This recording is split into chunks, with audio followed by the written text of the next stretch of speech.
In March of 2020, the US declared a state of emergency.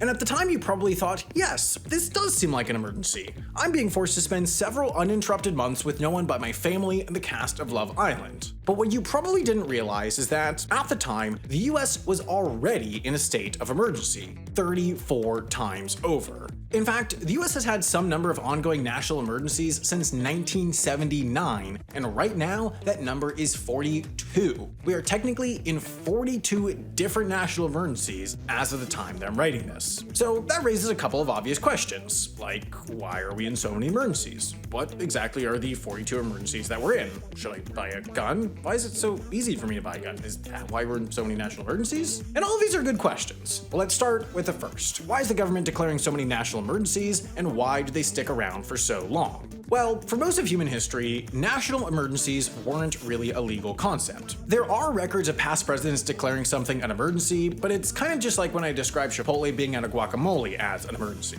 That's just something that I screamed, and the Constitution doesn't say what I can do about it. Many modern countries have formal emergency procedures baked into their constitution, giving their government specific temporary powers to deal with specific temporary circumstances. But the US? Well, our founding fathers believed in a principle called forgetting to write that part, and so no one really knew what was supposed to happen when the president declared an emergency, which conveniently meant that there wasn't really any limit to what new powers the president had in the event of an emergency. Sometimes these emergency powers would be based on real laws, and sometimes they just wouldn't be. Woodrow Wilson declaring an emergency to take control of the shipping industry, that was based on a real law, but Truman seizing control of random American steel mills, pretty much entirely illegal. FDR shutting down every bank in the country for a full 24 hours, that one was legal. Abraham Lincoln taking American citizens as political prisoners, technically unconstitutional, but cool as hell, and also Lincoln was 6'4" and in the Wrestling Hall of Fame, so it's not like anyone could have stopped him anyway.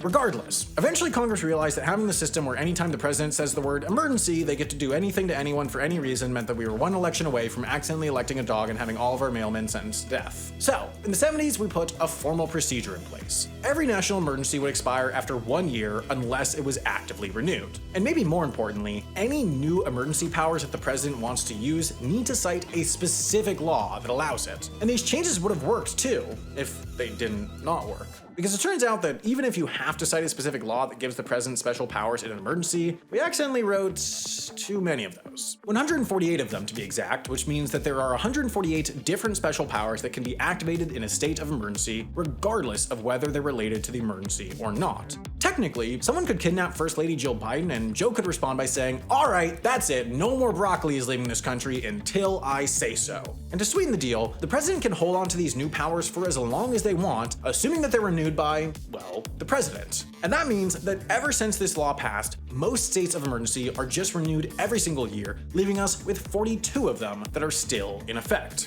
Now, most of these emergencies are really specific and probably don't affect you at all. That is, unless you're this guy, because one of our 42 national emergencies is literally just to stop this guy from being able to buy plane tickets. There are a whole bunch of other ones that are just like, Iran can get bent, or Russia can get bent, or stop sending money to China, stuff like that. But let's just jump to the powers that'll get you mad, because that's why we're all here. There's this one, for example, which allows the president to basically decide what brand of cell phone you're allowed to buy. Somehow this wasn't included in the Constitution, but as long as this emergency lasts, the president calls the shots. There's also this one, which allows the president to restructure the military, hire more generals than is legally allowed, fire any commissioned military officer, or interestingly, unfire any commissioned military officer so hard that they have to go back to work even if they have already retired. And who can forget this one, which, among other things, gives the president the power to block any transaction that is, quote, intended to be used to relieve human suffering and is used for shutting down those pesky charities. Now, that's a small fraction of the 148 possible emergency powers, but that made me wonder, are there any remaining powers that haven't been activated yet, but that if I knew about them would make me feel an overwhelming sense of dread? And the answer, I'm pleased to report, is yes. So let's pretend for a second that I'm the president and I've just stubbed my toe and declared it a national emergency. What can I do next? Well, the first thing I'm going to do is seize about 1% of all the land in Tennessee for free, force the sale of the rest of America's farmland to myself, and also then take this one island in Panama. I don't know why I'm allowed to take that one island in Panama, but sure enough, there's a law that says I can do that. What am I going to do with all this land? Good question. I'm going to be using all of the money that NATO gave me to start building a chain of unauthorized fish-themed amusement parks operated by, you guessed it, bona fide fishmen.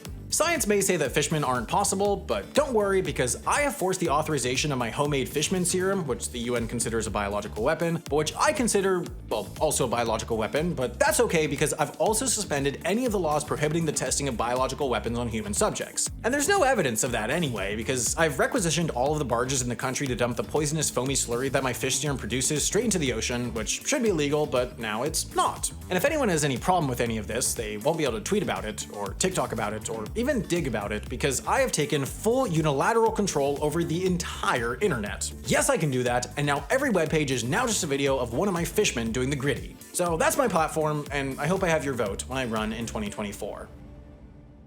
Anyway, you just sat through an entire video on constitutional law, which means, first of all, good job, but second of all, that means you're probably a lot like me. You like learning new things and enjoying the process of getting smarter. If you feel like that describes you, you might want to check out our sponsor, Brilliant. Brilliant is my favorite tool for developing new skills and squeezing just a little bit of learning into every day. The way it works is amazing. Brilliant takes any STEM topic you might want to teach yourself, whether it's quantitative finance, programming in Python, gravitational physics, or creating a neural network, and breaks it into short interactive lessons that you can take just a few minutes at a time. No long blocks of text, no droning lectures. Brilliant lets you learn by doing and learn quickly. If you want to keep yourself sharp and a lifelong learner, especially if you're out of school, I can't recommend Brilliant enough. And all you have to do to try everything Brilliant has to offer free for a full 30 days is visit brilliant.org/HAI or click the link in the description, and the first 200 of you will get 20% off Brilliant's annual premium subscription.